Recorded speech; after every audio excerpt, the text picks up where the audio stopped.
G'day, I'm here with the game Scoffton and with one of its designers, Finlay, and the art director, Jonathan Calleja. Hey guys, how's it going? Well, very well. How are you? Yeah, very well indeed.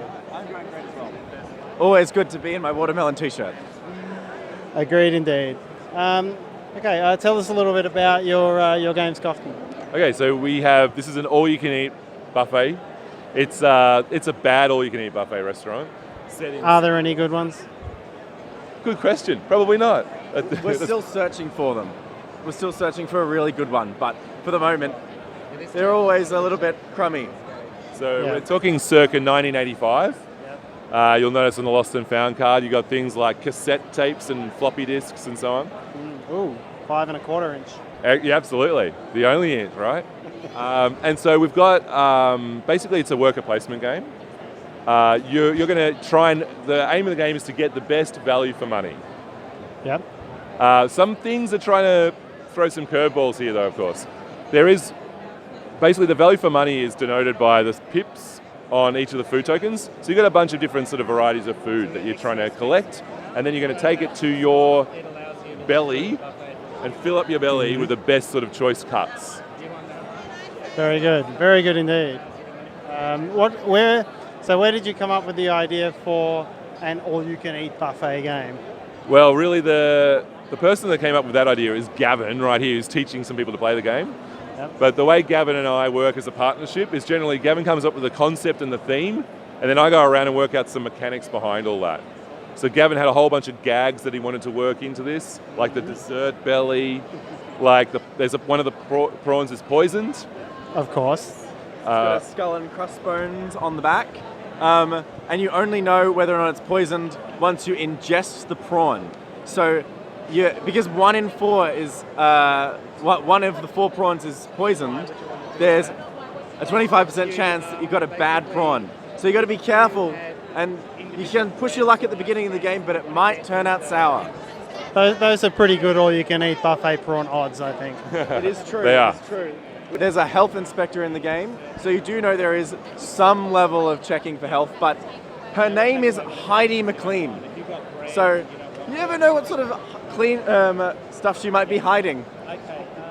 One of the aspects of the game as well that is a little bit unique is, as far as worker placement goes, it's very interactive with other players. We have the Lost and Found deck, and essentially it's an old cardboard box in the corner of the restaurant.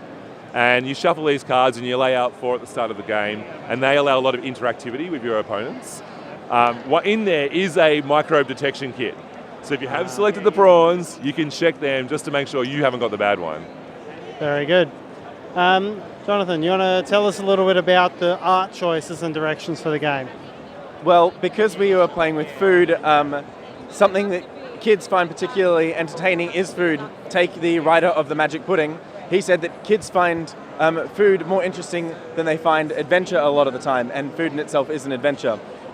So when we chose the art style, we decided that we would do a comic art style, which was great because Marcus is an illustrator who wrote a comic called Apathy Man, which is great if you can ever find a copy of it.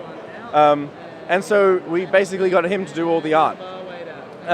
However, there were a few decisions we made as we went along to make it easier for the player.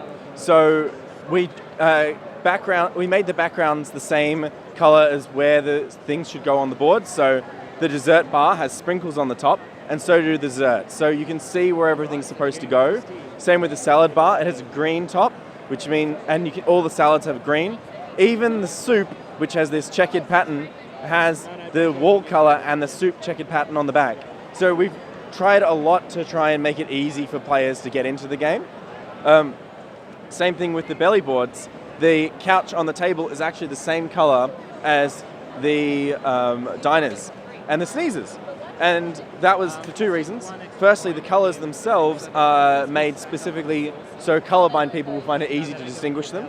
And secondly, you can figure out which color you're going to be by shuffling the boards and picking one at the beginning of the game. So there's lots of opportunities here to make the game easier for people who play. So that's a bit about it, but we just wanted a game that felt really fun. And we didn't want to try too hard at making the artwork look really serious because it's a humorous game. what sort of restaurant has a claw machine in the corner of it? One that doesn't take itself too seriously, and we wanted the art to reflect that. And so far, it's been pretty positive. The other benefit of myself doing all the illustrations, I'm not a very good illustrator, is that it keeps the cost down. He is a good illustrator. He did a perfect job. So we're wanting to take this to Kickstarter in the upcoming weeks, in 2 weeks. Very good. And as for myself doing all the illustrations meant our costs can come right down. So we're hoping to have a really good price point for this game. Oh, that's very good. So yeah, we'll look forward to checking that out on Kickstarter in the next couple of weeks. Cool, thank you. One other thing I'd like to mention, and that sets this game apart from many others, is it has some interesting mechanics with the food. So in this game, there's round tokens, which can be added to the square tokens. So if you have bread or ice cream, they are placed on top of the tokens to give them extra points. So one of the dishes I didn't know about before playing this game is an affogato, which is essentially ice cream and coffee. And in the game, if you get a coffee, you can place a soft serve ice cream from the soft serve machine in it to make an affogato. And that's always going to be important, because on the sweet tooth menu, you can score extra points if you get all the desserts. And one of the desserts is the affogato, so you've got to pay attention. One other thing I really like about this game is if you're the first person to score a menu, you get a benefit, because the amount of points scoring a menu is worth changes from a lot at the beginning of the game, and every time someone scores it, it decreases a little bit. So you're really trying to scoff your belly to get the most points possible. So you've got to be careful about what other people are making at the same time, or trying to pick something that you want to go for. And sometimes picking food that you're hungry for works out in your advantage. Other times, just dessert first is the best option. Sounds like every one of my trips to an all-you-can-eat restaurant as I was growing up. And I hope the game has a better ending than all of those trips. Yeah, I like to think that every single game of Scoffton is enjoyable.